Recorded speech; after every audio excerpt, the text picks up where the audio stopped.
Vérité au cœur de l'information.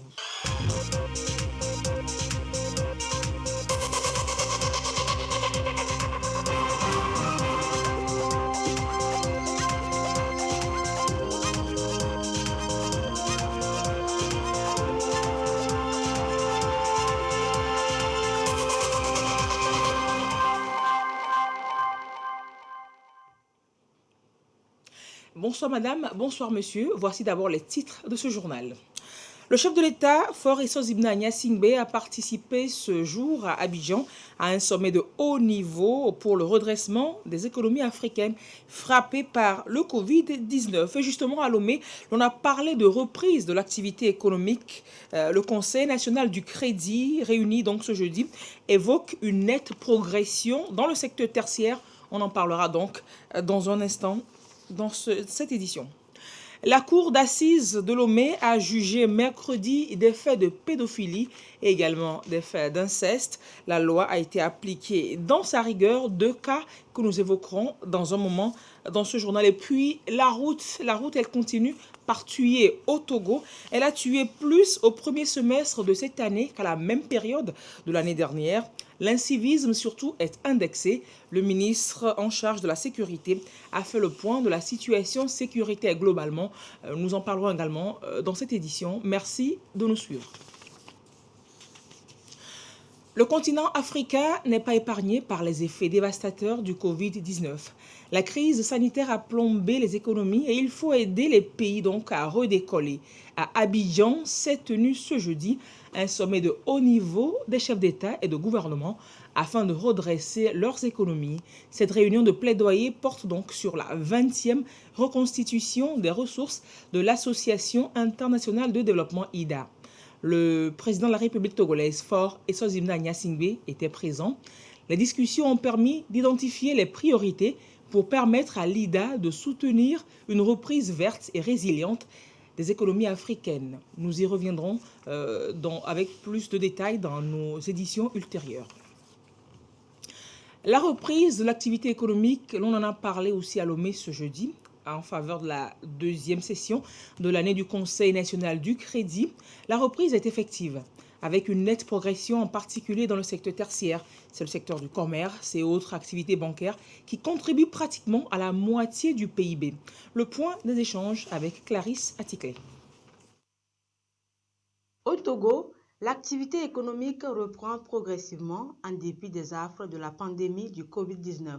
Le Conseil national du crédit, réuni ce jeudi en visioconférence sous la présidence de Simfe Théoupré, conseil du président de la République et représentant le ministre de l'économie et des finances, a confirmé la progression des activités économiques qui ont atteint 4,8% contre 1,8% l'année dernière. Cette croissance est soutenue en particulier par le secteur tertiaire avec une contribution de 2,9%. Les secteurs primaires et secondaires sont projetés vers un taux de contribution de 1% et 0,9% respectivement. La reprise de l'activité économique a été renforcée par plusieurs initiatives du gouvernement, notamment l'accélération de la stratégie de relance industrielle. Elle a été matérialisée par l'installation de la plateforme industrielle d'Adétikopé qui positionne aujourd'hui le Togo en tant que hub logistique sous-régional. Les banques ont également contribué au financement de l'économie avec de nouveaux crédits qui se sont élevés à 195 milliards de francs CFA, une hausse de 54% au premier trimestre 2021 par rapport à un an plus tôt. Quant aux institutions de microfinance, elles ont octroyé aux opérateurs économiques 37 milliards au premier trimestre 2021 contre 36 milliards un an auparavant. Il est observé en outre un léger repli au niveau du taux d'intérêt débiteur moyen qui s'est affaibli à 7,6% au premier trimestre 2021 contre 7,7% l'année dernière. Autre point de satisfaction relevé par le Conseil national du crédit, la digitalisation progressive des activités des établissements de crédit. 12 des 13 banques opérant au Togo offrent une solution numérique à leurs clients, notamment le mobile banking via WhatsApp, permettant aux clients de faire les opérations 24 heures sur 24 et 7 jours sur 7 à partir de leur compte bancaire. Cette initiative de la digitalisation s'inscrit dans les priorités du gouvernement prises en compte dans la feuille de route 2020-2025. Le Conseil national du crédit a fait un focus sur la qualité des services financiers. Il sera bientôt mis sur pied un observatoire afin de renforcer le suivi de la qualité des services rendus à la clientèle. Le numérique, on continue d'en parler, en plus d'offrir l'avantage de moins de contacts physiques, comme l'exige la discipline du moment, on peut y faire de bonnes affaires, indifféremment des frontières. Le e-commerce, en ses principes fondamentaux, a été présenté et expliqué à des entrepreneurs et hommes d'affaires à Lomé. C'était au mercredi de l'entrepreneur. Les détails avec Marie-Reine Abeta et Ekwesala. Pour les entreprises, le commerce électronique est devenu un véritable moyen pour atteindre un grand nombre de clients. Cependant, peu d'entrepreneurs maîtrisent les enjeux liés à l'outil Internet.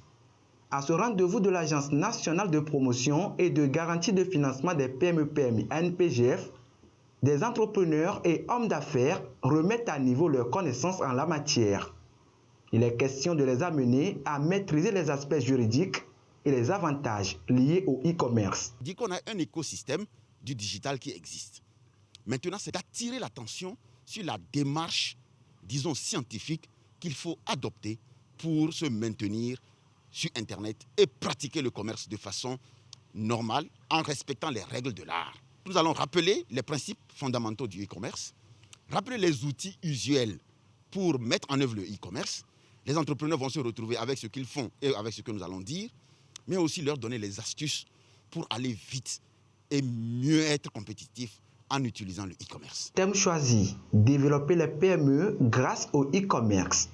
La NPGF, à travers cette rencontre, veut permettre aux opérateurs économiques du Togo de booster la promotion de leurs biens et services via le numérique. La formation va essentiellement leur permettre de pouvoir arriver à s'en sortir, à présenter leurs produits par le biais des plateformes Internet. Au rang des formations que nous mettons à la disposition des PME-PMI, il y a bien évidemment le marketing, le web marketing. Au-delà de ces formations, nous avons mis en place et nous développons une plateforme qui est par le lien de Facebook, où les entreprises viennent présenter leurs produits au public. La promotion et le développement des PME-PMI nationales restent un cheval de bataille pour l'NPGF. Cela fait 12 ans que la structure accompagne les opérateurs économiques dans cet élan. Du tertiaire au primaire, parlons donc agriculture. L'agriculture qui pèse un peu moins de 20% du PIB au Togo. Le ministre en charge du secteur veut améliorer cette contribution. Cela passe par une réorganisation des différentes filières, riz, soja, maïs et autres. Ces filières donc qui s'activent à ficeler leur plan d'action. On voit cela avec Clarisse Atiklé.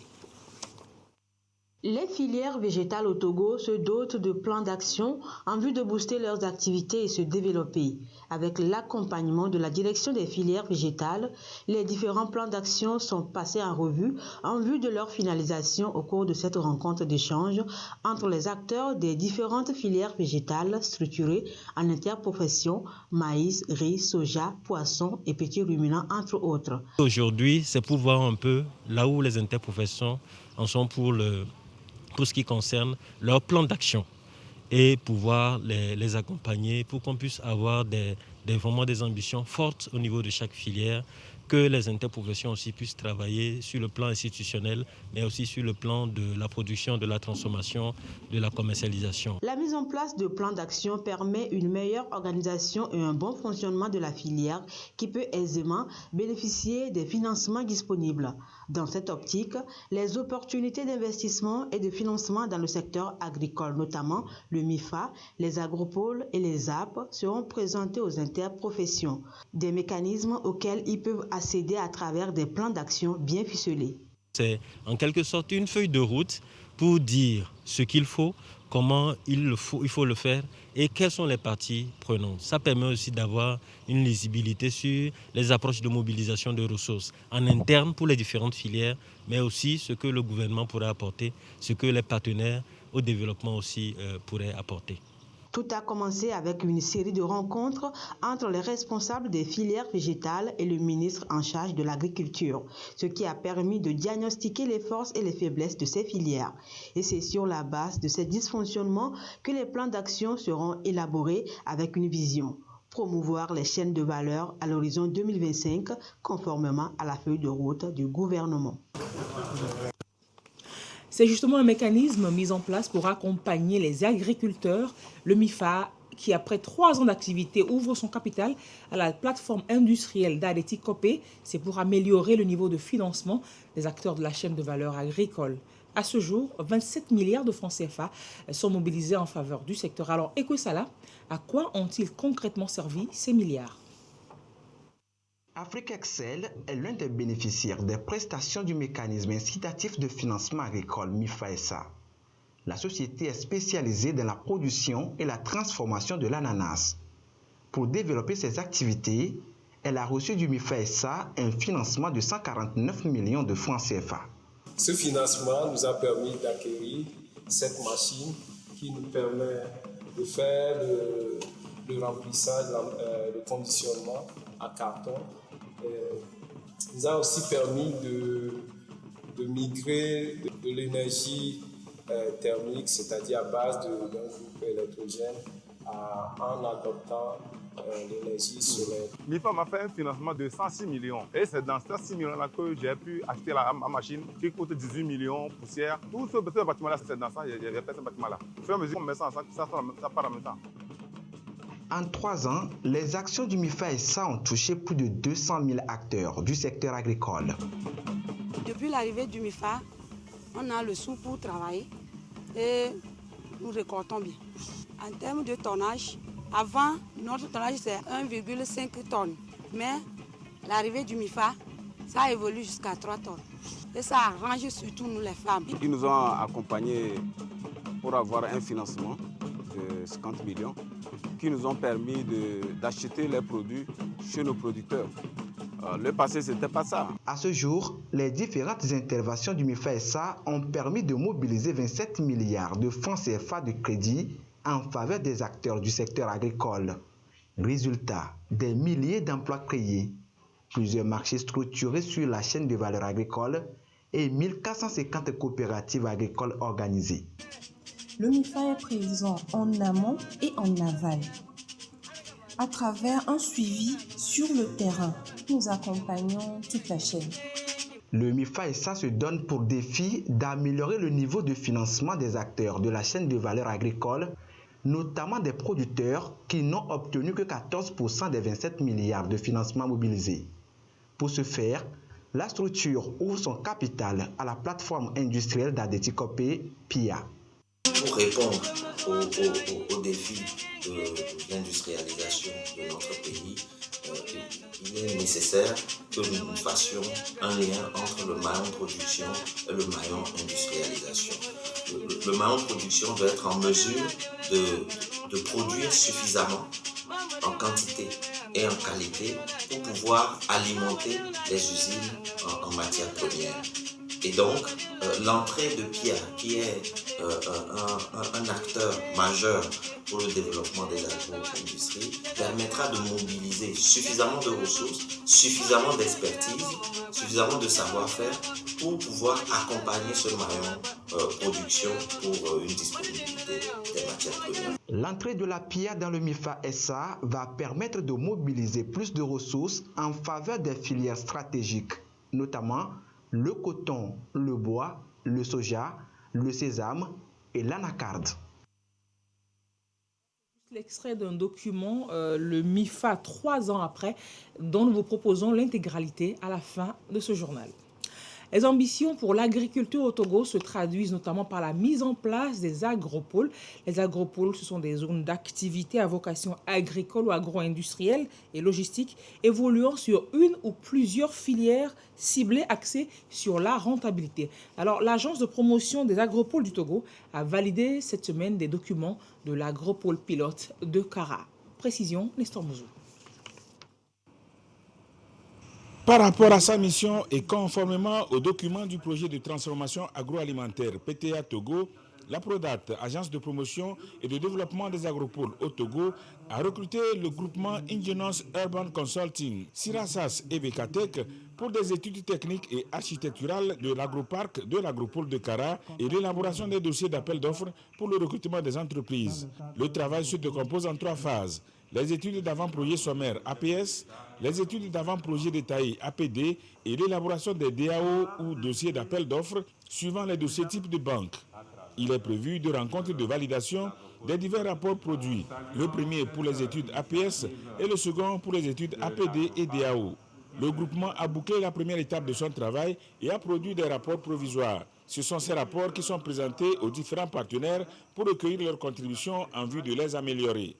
On a travaillé sur la base de rapports préliminaires et on a défini le réservoirie, les différents sondes pour les unités industrielles, tout ce qui est le voirie, réseaux divers, et même en avance de bâtiments qui seront inclus dans le projet. Ce qui est intéressant de ce projet, c'est que c'est comme un parc industriel normal. C'est un parc agricole différent parce qu'il va inclure une zone résidentielle qui nous intéresse beaucoup parce qu'il va donner une qualité spéciale à l'agroparc.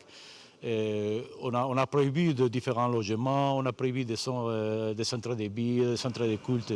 Le directeur général de la Prodat, Harry Edem Akouvi, a salué le chef de l'État pour sa vision de mettre résolument le Togo sur la voie de son industrialisation et de sa transformation structurelle. Il a précisé que les travaux des centres de transformation agricole de l'agropole de Kara vont démarrer dans quelques semaines et que l'agroparc va se mettre en place d'ici à la fin de cette année. Et à quelques jours de la célébration de la fête de la Tabaski, signalant cette opération de sensibilisation des vendeurs de bétail à Agoué et à Adeti Kopé. Ce sont donc les vétérinaires qui sont allés attirer l'attention des éleveurs et des revendeurs de bétail sur l'entretien génétique et sanitaire qu'ils doivent faire des bêtes, surtout pour préserver la santé humaine. On en parle avec Medravi Immaculé Baoué Abalo et Ulrich Amega. C'est une opération de routine à la veille des grandes fêtes. Tabaski approche, le comité de l'ordre des médecins vétérinaires du Togo fait sa traditionnelle descente sur le terrain. Éleveurs et commerçants de bétail sont sensibilisés sur l'entretien génétique et sanitaire des bêtes. Un exercice de contrôle pour préserver la santé animale et surtout humaine. L'Ordre national des médecins vétérinaires du Togo est venu attirer l'attention des éleveurs de bétail et les propriétaires d'animaux sur les bonnes pratiques d'élevage. Les bonnes pratiques d'élevage supposent le bien-être animal et surtout la non-utilisation des médicaments vétérinaires dans les jours qui précèdent l'abattage. Donc c'est l'essentiel du message qu'on est venu leur apporter. L'enjeu de la démarche est partagé par tous. Grossistes, détaillants internationaux et nationaux ont compris l'importance des mesures de précaution prônées par les visiteurs. Ça va de notre propre santé, de notre propre bien. Tout seulement, ils nous ont conseillé que les bêtes qui sont prêtes à être consommées ne doivent pas être vaccinées. Donc, il faut les traiter au moins 1 mois avant la consommation. Donc, comme ils sont venus ici, nous sommes fiers. Comme quoi, il faut consommer la viande, mais sainement, pour rendre justement la fête encore plus belle. Et on en vient à ces jugements de la cour d'assises de Lomé, d'abord avec cette affaire d'enlèvement de mineurs et de pédophilie. Les répétiteurs scolaires, comme on en engage pour nos enfants à domicile, peuvent pour certains se révéler dangereux, comme Sieur Ouro Ibrahim, qui vient d'écoper de 10 ans d'emprisonnement. C'est la fille Géli, 14 ans à l'époque, qui a été sa victime. Les faits remontent à il y a 6 ans. Le déroulement du procès avec Serge Folly et Ulrich Amega. Tout remonte à 2015 à Agoué-Assiyé, dans la préfecture d'Agoué-Nivé. Ibrahim Ouro avait alors décidé de répéter volontairement Grace Géli, 14 ans et élève en classe de 3e. Des cours de répétition qui se sont transformés en cours de relations sexuelles quelques mois après. Ayant constaté cette proximité, le père de la fille a mis fin à cette répétition et Grace fut délocalisée à Zanguera pour y vivre, loin du prétendu répétiteur. Et comme si cela ne suffisait pas, la fille, entre-temps, a quitté Zanguera. Elle est revenue à Agoué au motif qu'elle voulait retirer son bulletin de notes. Et c'est en ce moment que l'accusé l'a vu. Il l'a enlevé. Il l'a mené dans un premier temps à Kégué, puis à Kové, dans la préfecture de Hao. Pendant ce temps, les parents ont cherché la fille à Lomé, à Daï, à Vaughan, un peu partout, sans la retrouver. Donc, il a imposé à plusieurs reprises des relations sexuelles à la fille. La fille est tombée enceinte et il maltraitait la fille, ce qui a attiré l'attention du maisonnier, qui a demandé le numéro de ses parents. La fille a donc donné le numéro de sa maman et c'est le maisonnier qui a saisi les parents que leur enfant est dans cet état. Enlèvement de mineurs et pédophilie selon les articles 378 et 393 du Code de l'enfant. Des faits en entier reconnus par l'accusé, détenu depuis le 7 décembre 2015.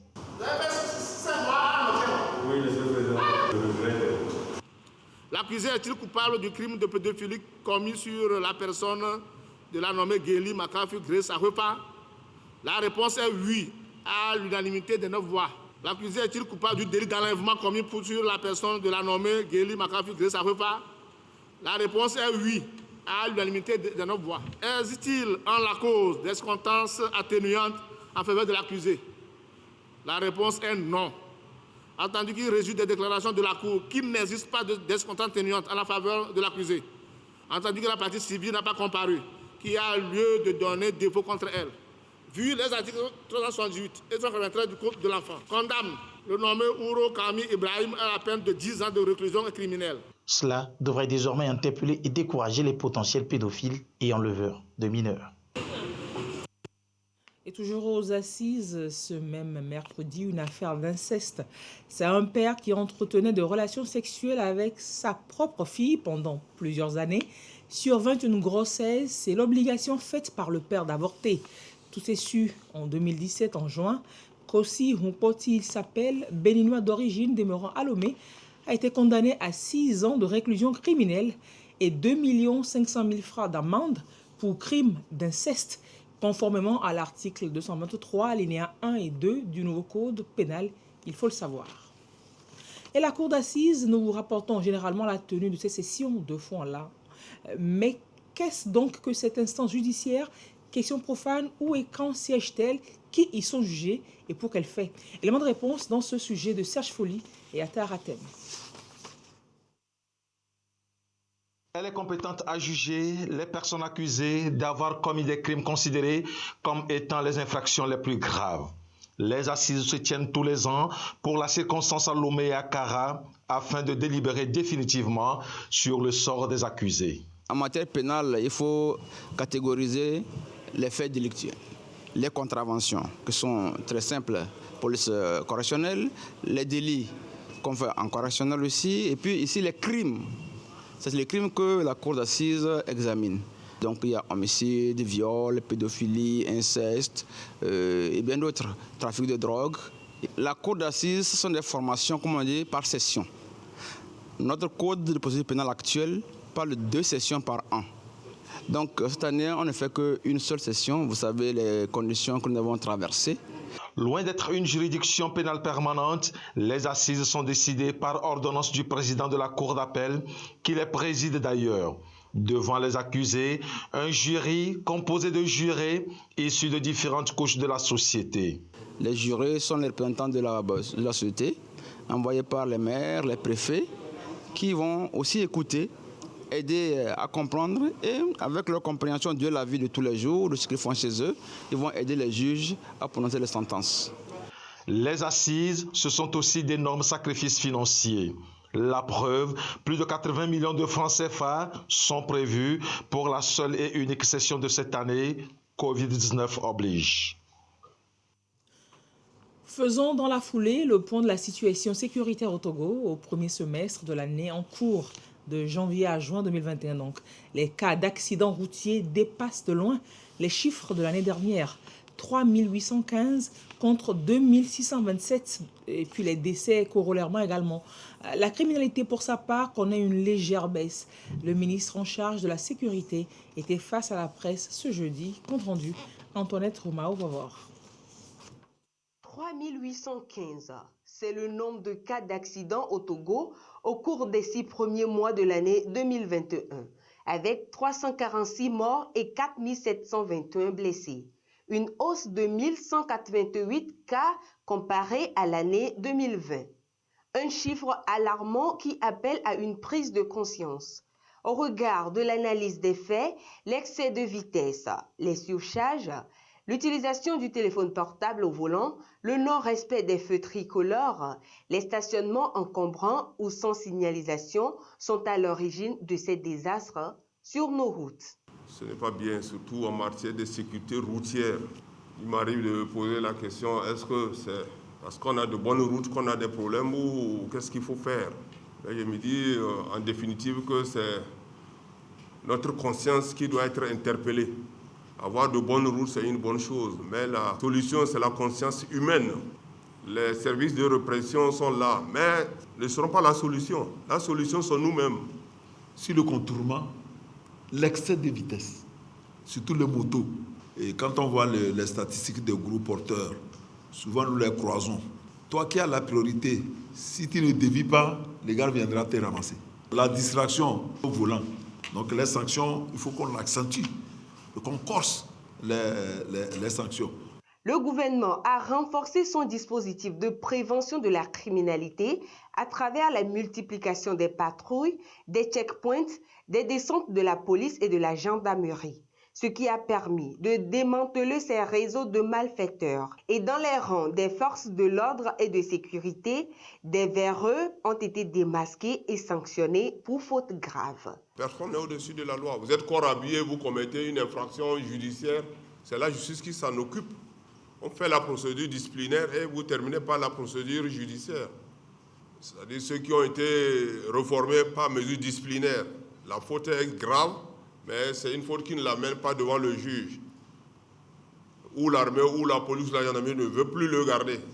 C'est ça la radiation simple. 11 à la police, 4 à la gendarmerie, ça fait 15. Mise à disposition de justice, c'est-à-dire la faute est pénale. Non seulement il est radié de son institution, mais il est mis à la disposition de la justice. 2 à la police, 1 à la gendarmerie. Retraite anticipée. Il y a 1 à la gendarmerie. La faute peut entraîner une retraite anticipée. Peut-être qu'il lui reste encore 1 an. Il commet une faute, on dit, bon, ce n'est pas une faute qui va l'amener devant le juge. Mais s'il faut même purger la punition, il va finir dans la retraite. La criminalité, je peux féliciter les forces de défense et de sécurité. Il y a 6 mois, on a eu des chiffres très alarmants en matière de braquage. Ce n'est pas encore gagné, mais on sent qu'il y a un travail qui a été fait. L'appel est lancé. Plus d'attention sur les routes, le respect du code de la route, plus de vigilance, la collaboration des populations afin de réduire les cas de criminalité. Et il faut signaler également dans l'actualité ce jeudi, cet incendie rapidement maîtrisé au pavillon militaire du centre hospitalier universitaire Sylvanus Olympio de Lomé. Un seul local a été touché, une enquête est ouverte. Colette Matimène, Eli Agbaï, Niadao. Vitres caillassées et feux de bureau emportés par le feu. Les stigmates de l'incendie dans ce bâtiment du pavillon militaire du CHU Sylvanus Olympio sont encore visibles. 2 bureaux sont touchés, y compris celui du surveillant du pavillon. L'intervention rapide des sapeurs-pompiers a limité le dégât. L'origine du sinistre reste pour l'heure inconnue. Ce matin, à 10h35, s'est déclenché un incendie avec la promptitude de réaction des acteurs présents sur les lieux et l'intervention rapide des sapeurs-pompiers. L'incendie a vite été circonscrit et maîtrisé. À 11h15, le calme est revenu avec les patients qui ont pu être tous été évacués et mis à l'abri. Actuellement, le bâtiment est en train d'être nettoyé pour permettre la relocalisation des patients. Nous avons activé l'équipe de prise en charge psychologique qui s'occupe des patients qui sont sous le choc. Les investigations sont en cours pour identifier la cause réelle, puisque la CET, le service technique, les sapeurs-pompiers ont été également activés et ils sont en train de travailler là-dessus. Heureusement, pas de pertes en vies humaines ni de blessés, seulement quelques dégâts matériels. Face à ces événements malheureux qui se succèdent ces derniers temps, il est vivement souhaité que les structures redoublent de vigilance pour préserver les vies humaines et protéger les patrimoines communs. Le ministère de l'Action sociale et de la promotion de la femme et de l'alphabétisation a lancé ce jeudi à Lomé l'opération d'assistance aux populations victimes de catastrophes naturelles et autres dues à l'action de l'homme. Il est financé, ce projet, par le programme d'appui et d'assistance aux populations vulnérables. Précision, Rachel Douassime, Edwige Atakwabasabi et Eli Agbanyadao. En direction des victimes des pluies diluviennes de ces dernières semaines, la réaction du gouvernement ne s'est pas fait attendre. Dans la ville de Lomé et ses environs, 6193 ménages sont touchés par les dégâts. Le ministère en charge de l'action sociale leur vient en appui via des vivres et non-vivres. Nous sommes dans une grande joie ce matin en voyant Madame la ministre de l'Action sociale, de la promotion de la femme et de l'alphabétisation nous remettre personnellement ce don. Dans les 6193 ménages ciblés par cette opération, plus de 10 000 victimes seront bénéficiaires.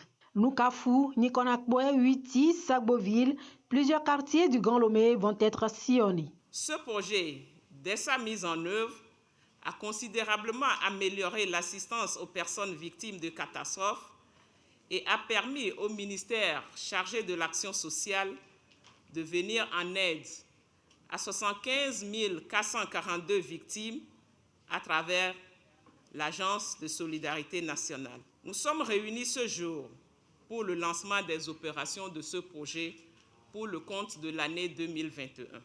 Par ailleurs, il nous importe alors d'intégrer désormais dans nos habitudes, nos comportements et nos techniques de logement et de construction les réalités de ces risques. Cela appelle de notre part la vigilance, l'appropriation des mesures de prévention édictées par le gouvernement, ainsi que l'observance de comportements civiques et de protection de notre environnement. Ce lancement donne le temps à l'assistance à toutes les victimes des catastrophes naturelles ou anthropiques sur l'ensemble du territoire. Et on va faire pour finir le point de l'évolution de la maladie à coronavirus sur nos CIE, des chiffres qui sont toujours en forte hausse. Le nombre de cas confirmés est de 14 426, 49 nouveaux cas depuis hier. Le nombre de personnes guéries est de 13 766, 20 nouveaux guéris depuis hier. Le nombre de cas actifs actuellement au Togo est de 526. Le nombre de décès est de 134. Le point donc est signé par le ministre de la Santé, de l'Hygiène publique et de l'Accès universel aux soins, le professeur Moustapha Mijiawa. Merci donc d'avoir suivi ce journal. Restez sur la TVT pour la suite de ces programmes. Vous suivrez donc à la fin de ce journal le document intégral sur le MIFA 3 ans après avec Ekwe Salah. Au revoir et très belle soirée à vous.